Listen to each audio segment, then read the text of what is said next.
So we talked about self-promotion, the fact that entrepreneurs often don't like to self-promote, but you talk a lot about fear too. What are some of the fears other than just going out and having to meet with people and getting past that anxiety of that kind of stuff and talking about yourself? What other fear components are there, and what do you do to help them with that? So it's interesting because I use different forms of the fear exercise in different work that I'll do with clients. It's a process that we'll go through where it's just a list, and it's just like a checklist. And it's just like, okay, just read through these, see what applies to you. Is it, fear of humiliation, fear of being successful, fear of not being successful, fear of making too much money, fear of people thinking that you're an imposter? There's so many different, and seeing that imposter one, it's amazing that people don't even realize it. Everyone has that I've met. Like anyone who's successful has an imposter syndrome.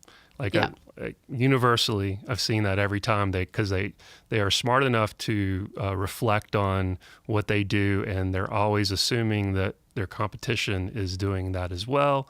So they don't even see, how good they are really. They're always worried about I'm not as good as I should be. Mm-hmm. So they get into this because no one's told them along the way, or they haven't had any markers to really see along the way that, well, actually, your stuff and you're worth more than you even realize. So yeah, and that's a huge part of it within the group and asking people, because sometimes as I work with entrepreneurs, we're talking about, okay, what are your superpowers? Right. What are you really good at? Most of the time, it's stuff that they don't even realize that they're good at it. Yeah, so that's part of that is really. So when I go into business, it's really saying, okay, let's see all the things that you do. I want you to make lists, even the stuff, because you're probably not even telling your client you're doing it. You just automatically do it in your process, and that's a superpower because that's something that would take them hours to do. They don't even know that they have to do it. Right.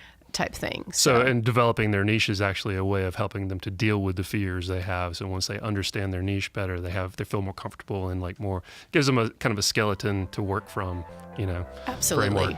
Yeah. Well, great. Well, thanks for being on the show. Awesome. I enjoyed it. Had a lot of fun.